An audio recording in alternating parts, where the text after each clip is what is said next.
We are William Belk and David Shablak with the SimGeeks podcast here on behalf of the Society for Simulation inside of their press box in the broadcasting booth. And we're joined by Jim here from Gaumard Scientific. Jim, why don't you go ahead and tell us a little about yourself and the company that you're with? Sure, Will. So my name is Jim Archetto, and I'm Vice President with Gaumard Scientific. And for those of you who don't know, we make these very realistic simulators that are used in a wide variety of applications. So everything from very basic simulation to really very high fidelity simulation. So just a whole spectrum of simulators. So how long have you been involved with the society or coming out to IMSH? Gaumard has been a pioneer in the industry. Our company was founded in the 1940s. So we've been at the forefront of simulation ever since, been a pioneering member of the society and been intimately involved with the society as it's grown over the years. And you've been a platinum member as well for a long time. Right. And so you know the value and the understanding. So what keeps you coming back?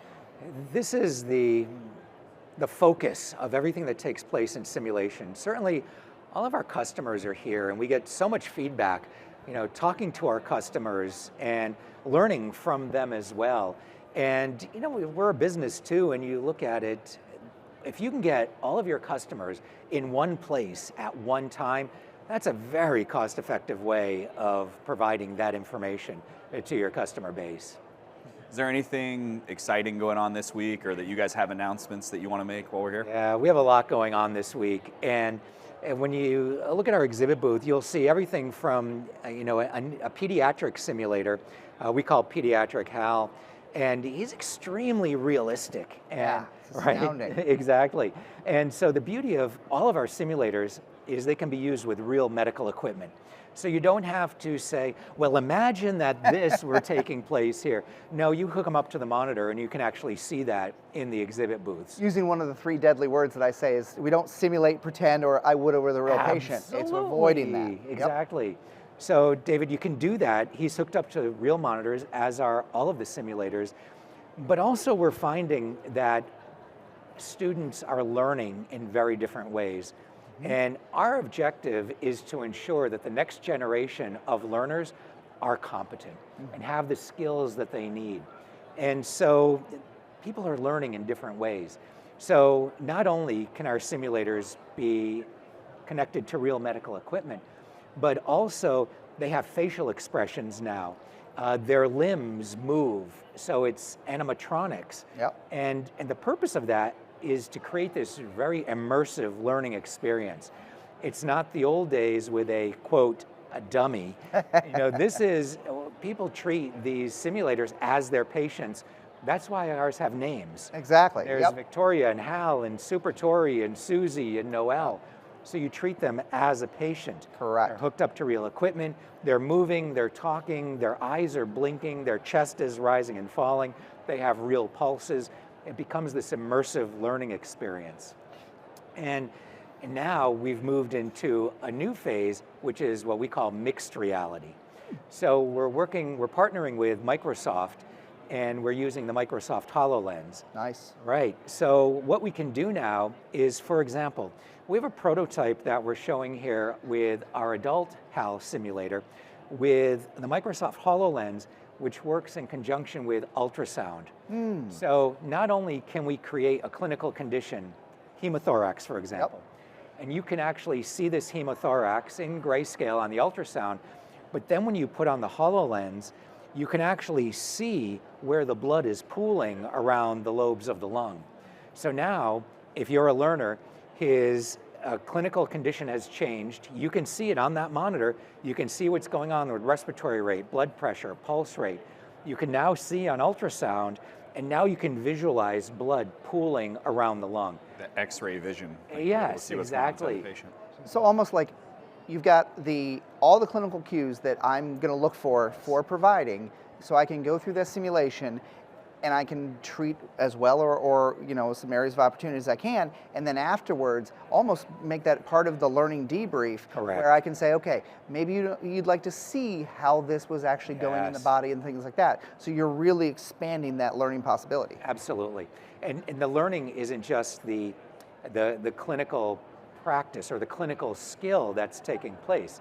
It's the critical thinking that's going on, and it's so important with these simulators. And you're right, David, the debrief becomes vital. Yeah. What did we learn during that debrief, during that simulation, that clinical exercise? But not just say, they had a hemothorax. Do you understand that? It's tangible. You make that something they can really see. Right. No, I'm going to show you what is going on in the body so that the next time you're mentally visualizing, oh, this is what I got to do because this sign, and again, it's more clinical cues. Right. So the first clinical cue could be chest rise and fall only on the right side. So I walk into the emergency department, chest rise and fall only on the right side. Wonder what's going on there. Maybe I should ultrasound. Okay, I'll ultrasound and see what's going on. You know, and you're right, you get that clinical cue and it allows you to start thinking. It's not about the insertion of the chest tube. No. That's not critical. We have skills trainers for that. Correct. And if that's all you're focusing on is a skill, fine. This is the critical thinking that takes place. This is the decision making that gets you to say, this patient needs a chest tube. Correct. And Exactly. so, yeah, that's important. Exactly. So, so yesterday we got a sneak peek of your booth. Yes, you walked us around and showed us a few things. Talk to us about the new female trauma mannequin. Why was that important? The new female trauma mannequin is critical. You guys have seen the data, and you know that there is societal bias about treating female trauma patients, and it has to do with modesty and culture, et cetera. And if there's a female patient who has some sort of trauma, there's just reluctance and resistance. And so it was important to us to develop a trauma simulator specific. So folks who are in those learning scenarios could get beyond that. This is a woman who needs help now. You need to treat her now. Whether it's an evisceration or a gunshot wound or cardiac arrest, you need to treat her now. And let's start practicing right now. So it's, we have a female CEO, and it's been critical that women's healthcare has been a cornerstone of our business. And this was the next step to ensuring that we do that this trauma simulator be what she needs, have the functionality that she needs for training these folks. And she's a prototype, and we're getting so much feedback here at the meeting. And also, we're doing a lot with diversity, equality, and inclusion. And so we are developing simulators to ensure that these simulators reflect American society. And so as you go through our exhibits and see those, you'll see that reflected, both with women's health and with more diversity in the simulators. Yeah, I think it was really powerful what you showed us is it was more than just taking a normal trauma mannequin and bolting on female anatomy. Yes. You guys went back and started all over again and created an actual anatomically correct female mannequin. Yeah, you're exactly right, Will. She is anatomically correct, and we looked at differences, and because we've been in women's health for so long, if you look at the shape of her thighs, her hips, her chest, her waist, it reflects, a woman in 2023. And that's what she's designed to do. And she's not only designed for pre-hospital trauma care, she's also designed for military. Because for so long, military trauma care has only been about treating men. Yep. And now what we have is a trauma simulator that can be used in forward-facing deployments. Nice. And can be treated appropriately in those deployments. So she's a big portion of that. Absolutely. Well, Jim, what else? Is there anything else that we might be missing that you want us to know, or you want everyone out here watching this to understand about Gaumard Scientific, or what it is you brought to the show this year, or what we might see in the next few months? So we've talked about the simulators, and we've talked about why we design and develop them the way we do. And when you see Gaumard as one of the key contributors here at IMSH. Certainly a premium sponsor, been in the industry for many years. But I don't think the history of our company is well known. And we were actually founded by a physician, as I mentioned, in the 1940s. Oh, wow. A British physician. And as he was working with troops in North Africa, he noticed that they needed more training. So the first product that he developed was a synthetic skeleton. And then we moved into women's care because he noticed that there was a high proportion of mortality and morbidity in women's healthcare during childbirth. So we actually developed the first female birthing simulator. Nice. It was rudimentary, but it was the 1940s. It was a box with a clear front, and he would essentially push a doll through it. And that's how our company got started. Back then, that's earth-shattering. It was. And it met learning objectives that you couldn't do any other way. Exactly right, David. Yeah. And so if you look at our logo right now, you'll see that it's still a baby. Yep. So that's still at the forefront and the foundation of everything we do, which is women's care, neonatal care. And so that's how the company started. We are still based in the US. We're based in Miami, Florida. Yep. We imagine, design, develop, and manufacture everything in our campus right in Miami. And everything radiates globally out from there. That's awesome. So I think that's something that gets overlooked a lot because we tend to see superficially what's going on here. But we are still a family-owned company based in Miami, Florida.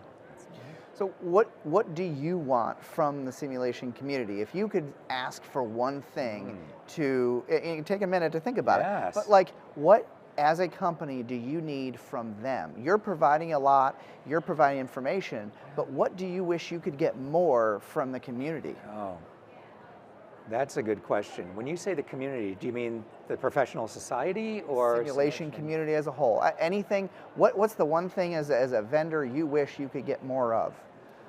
You know what's interesting about simulation is my background before getting into simulation was interventional cardiology. Okay. And in the typical medical societies, they are vertically integrated. Everyone is an interventional cardiologist and supports everything in interventional cardiology. One of the challenges we face in simulation is people come from disparate backgrounds. So we have folks from pre-hospital, nursing, theater, business, and education. And everyone comes together and tries to figure it out along the way. And so if there were a way to making this, and I know society keeps working at that and trying to do it, but that would be the message. How can you continue to bring some of these disparate groups together? Because we do work with the pre-hospital folks. We do work with the military folks. Very well. And of course, we work with nursing education. So the question is, how can the society bring those groups together more cohesively? Because nobody says, I want to be in simulation. No. Because they don't know it exists. Exactly. And everybody that's listening right now, I know, has a unique journey of how they got here. Because nobody has ever said, well, when I was in school, this guy, this simulationist came in. And no, we've all got this weird journey of how to get there. And then how to bring those more people in, because our industry's growing. There's never been a time when I've seen more people saying, I need to hire somebody. Correct. So yeah, you're right. And even looking at the show floor this year, to look at the technology that's here, to look at the size of this and what's taking place, there is no doubt that this is the place to be. And you're exactly right, David. How could I have been in the medical business for so many years and not known this existed? And then when we show family members, friends, what we do for work, we have the coolest jobs in the world. We do, but trying to explain to somebody what we do is always a, it's a fun conversation. I enjoy it. Same here. Same here. But it's, you know, trying to make them, and watching the faces understand. No, it's very cool. Well, Jim, I think I speak on behalf of the entire society when we thank you for your support. We thank you for coming out and joining us for the last 15, 20 minutes. So thank you very much. Any parting thoughts before we go? We appreciate all the support the society provides, Will. Thank you very much. Thank you. All right. So from the show floor of IMSH 2024 in beautiful San Diego, my name is David Shablak. William Belk. Jim Archetto.